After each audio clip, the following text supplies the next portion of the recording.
अगर आपका छोटा भाई कहे मैं परेशान हूं तो आप पूछते हो क्यों। इसे तो इंग्लिश में कहते हैं वाई। पर अगर आपका छोटा भाई कहे मुझे 100 रुपए देना तो आप पूछते हो किस लिए। इसे इंग्लिश में क्या कहते हैं। मैं हूं अव्वल और इस इंग्लिश लेसन में मैं इसी तरह के छोटे छोटे इंग्लिश फ्रेजेस बताने वाला हूं जो आपके डेली रूटीन में काम आएंगे, याद करने भी इजी हैं और ग्रामर की भी कोई टेंशन नहीं है। सो अगर आप इंग्लिश के नए खिलाड़ी हैं तो ये लेसन आपके लिए है। तो शुरू करें। जब हमें पूछना हो किस लिए या किस काम से तो इंग्लिश में कहेंगे व्हाट फॉर। सो अगर आपको कोई कहे कि मैं पैसे जोड़ रहा हूं, आई एम सेविंग मनी, तो आप पूछ सकते हो किस लिए, व्हाट फॉर। अब एक और मजेदार चीज, आप किसी मॉल जाते हो और वहां आपको एक दोस्त मिल जाता है। आप उसे पूछते हो यहां कैसे, यानी यहां कैसे आना हुआ। अब अगर आप पूछते यहां क्यों आए हो तो थोड़ा अजीब हो जाता, इसलिए हम पूछते हैं यहां कैसे आना हुआ। इसे इंग्लिश में कहो व्हाट ब्रिंग्स यू हियर। जब आपका दोस्त आपको पूछता है तुम्हारी घड़ी ट्राई कर सकता हूं तो आप कहते हो हां क्यों नहीं, यस व्हाई नॉट। जब आपका दोस्त आपको कहता है कि मुझे एक गिफ्ट खरीदना है तो आप पूछते हो किसके लिए, फॉर हुम। एक और बात हम अक्सर बोलते हैं ऐसा कैसे। जैसे मान लो आपका भाई क्रिकेट का फैन हो और आप उसे कल के मैच का स्कोर पूछते हो और वो कहता है कि मैंने तो मैच देखा ही नहीं। आप हैरान होकर पूछते हो ऐसा कैसे, हाउ कम। इसी की एक और एग्जांपल, कोई इंसान जो हर वक्त बोलता रहता हो पर आज बिल्कुल चुप बैठा हो, उसे आप हैरान होकर पूछते हो ऐसा कैसे कि तुम आज इतने चुप हो, how come you are so quiet today. So how come अकेला भी यूज किया जा सकता है और किसी सेंटेंस में भी लगाया जा सकता है। आपका दोस्त आपको कहता है कि अगर मुझे मदद की जरूरत पड़ी तो मैं तुम्हारे पास ही आऊंगा, और आप कहते हो कभी भी, यानी किसी भी वक्त आओ, एनी टाइम। ऑफिस में आपका मैनेजर कहता है कि ये रिपोर्ट मुझे जल्दी ही चाहिए और आप पूछते हो कितनी जल्दी, हाउ सून। आपकी बहन आपको बताती है कि फ्रिज में एक ही टॉफी थी और वो मैंने खा ली, और आप कहते हो कितनी मतलबी है, हाउ मीन। आपका दोस्त क्रिकेट मैच देखते हुए कहता है कि आखिरी बॉल पर 7 रन तो इम्पॉसिबल हैं, अब तो मैच गया हाथ से, और आप कहते हो कुछ पता नहीं, यू नेवर नो, यानी कुछ भी हो सकता है। यू नेवर नो आप तब कहते हो जब आपका मतलब हो कुछ पता नहीं, कुछ भी हो सकता है। पर जब आपकी कोई राय नहीं होती, जब आपका कोई ओपिनियन नहीं होता, तब आप कहते हो कांट से, यानी कुछ कह नहीं सकते। जैसे कि आपके पापा आपसे पूछें मैथ्स में पास तो हो जाओगे ना, और आप कहो पता नहीं, कह नहीं सकते, कांट से। आपका दोस्त कहता है कि इस वक्त तक वो रेस्टोरेंट बंद हो चुका होगा, फिर भी एक बार चले जाते हैं, बंद हुआ तो वापस आ जाएंगे, और आप कहते हो रिस्क क्यों लेना, चांस ही क्यों लेना, वाई टेक अ चांस। आप किसी से कुछ पूछते हो और सामने वाला कहता है कि क्यों पूछ रहे हो, और आप कहते हो बस ऐसे ही। इसे इंग्लिश में कहो जस्ट बिकॉज। इसे शॉर्ट में सिर्फ जस्ट भी कहा जा सकता है। जैसे कि सामने वाले ने पूछा मुझे कॉल क्यों किया, वाई डिड यू कॉल मी, और आपने कहा ऐसे ही, जस्ट। कोई आपको कहता है कि तुम्हें पता है कि सोनम कपूर की शादी हो गई है, और आप कहते हो सच में, रियली। आप ऑफिस में हो और आपकी वाइफ का फोन आता है कि खाना खा लिया, और आप कहते हो अभी नहीं, नॉट येट। आप किसी को जोक सुनाते हो पर उसे समझ नहीं आता, वो आपको कहता है कि दोबारा सुनाओ, तो आप कहते हो छोड़ो रहने दो, नेवर माइंड, यानी छोड़ो जाने दो, रहने दो। नेवर माइंड आप तब भी यूज कर सकते हो जब आपको कहना हो कि मेरी पिछली बात को इग्नोर कर दो।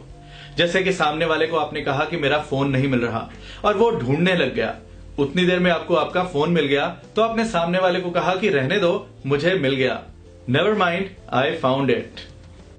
कोई आपको आपके दोस्त के अगेंस्ट भड़काता है कि उसने तुम्हें पार्टी में नहीं बुलाया, आप अपने दोस्त की साइड लेते हुए कहते हो तो क्या हुआ, सो व्हाट। आपकी मम्मी आपको कहती हैं कि अगले हफ्ते चाचा के फूफा की भाभी के बेटे की सास की देवरानी की बेटी की शादी है, छुट्टी ले लेना। और आप कहते हो बिल्कुल भी नहीं, किसी हाल में नहीं, नो वे। एक सिंपल सा सेंटेंस जो हम सब अक्सर यूज करते हैं, कितने बजे हैं, व्हाट टाइम इज इट।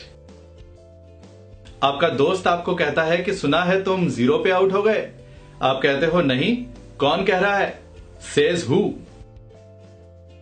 आप घर आते हो और मम्मी बताती हैं कि आपका भाई 2 दिन के लिए आगरा गया है। आप कहते हो किसके साथ, विद हुम। शादी में आप खाने की प्लेट पकड़ते ही हो कि आपके अंकल भी वहां आ जाते हैं। आप अपनी प्लेट अंकल की तरफ बढ़ाते हो और वो कहते हैं कोई नहीं बेटा तुम लो। आप कहते हो नहीं अंकल, पहले आप। आफ्टर यू यानी पहले आप, आपके बाद मैं। जब आप किसी सिचुएशन में फंस जाते हो तो आप कहते हो अब क्या करें। जैसे अगर आप खाना बना रहे हो और गैस खत्म हो जाए तो आप कहते हो अब क्या करें, नाउ व्हाट। इंग्लिश का एक और सिंपल सेंटेंस जो बहुत लोग गलत कर जाते हैं, जब आप किसी बात की रजामंदी देते हो, हां में हां मिलाते हो, तो आप कहते हो मैं सहमत हूं, I agree. I am agree नहीं होता। कई बार कोई काम हमारी उम्मीद से जल्दी हो जाता है। जैसे मान लो आपने पिज्जा का ऑर्डर दिया और आपको 2 मिनट में मिल भी गया। आप खुशी से कहते हो वाह इतनी जल्दी, दैट वॉज क्विक। मान लो आप एटीएम की लाइन में खड़े हो और अगली टर्न आपकी है, पर आपसे पहले वाला बंदा बाहर ही नहीं आ रहा, तो आप उसे पोलाइटली पूछ सकते हो क्या आपका काम हो गया, आर यू डन। ये फ्रेज किसी भी काम के लिए यूज की जा सकती है।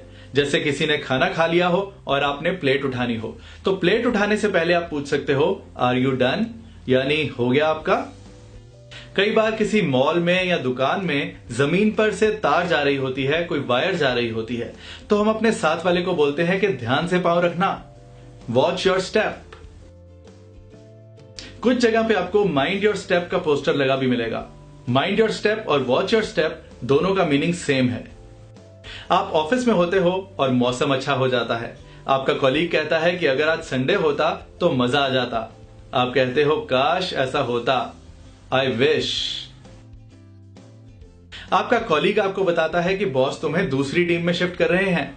आप कहते हो ठीक है, मुझे इससे कोई प्रॉब्लम नहीं है, I am okay with it.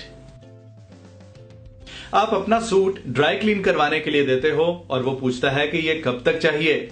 आप कहते हो जितनी जल्दी हो सके उतना अच्छा है, द सूनर द बेटर। जब कोई जोक या कोई बात सुनकर आपने कहना हो ये अच्छा था, तो इंग्लिश में कहो गुड वन। एग्जाम्स के दिनों में जब मम्मी कहती हैं कि पढ़ाई कब करेगा, तो आप कहते हो मम्मी मुझ पर छोड़ दो, लीव इट टू मी। जब कोई उदास या परेशान बैठा हो तो हम उसे पूछते हैं तुम्हें क्या हुआ है, व्हाट्स रॉन्ग विद यू। या फिर उसके आसपास के लोगों से पूछते हैं इससे क्या हुआ है, व्हाट्स रॉन्ग विद हिम। जब हम अपनी कोई चीज किसी को सौंपते हैं तो साथ में कहते हैं लो भाई अब तुम्हारे हवाले है। इसे इंग्लिश में कहेंगे ऑल योर्स। जब फिल्म डीडीएलजे में बाबूजी राज और सिमरन के रिश्ते के लिए नहीं मानते, तो सिमरन राज को कहती है कि मैंने कहा था ना कि बाबूजी नहीं मानेंगे, आई टोल्ड यू, मैंने कहा था। जब आपको आपकी मनपसंद चीज मिल जाती है तो आप खुशी से कहते हो मुझे और क्या चाहिए था, I couldn't have asked for more. इसी तरह मेरी वीडियोस पर जब आपके लाइक्स और कमेंट्स आते हैं तो मैं कहता हूं मुझे और क्या चाहिए था, I couldn't have asked for more. मैं मिलूंगा कुछ और इंटरेस्टिंग इंग्लिश लेसन्स के साथ अपनी नेक्स्ट वीडियो में। Best of luck.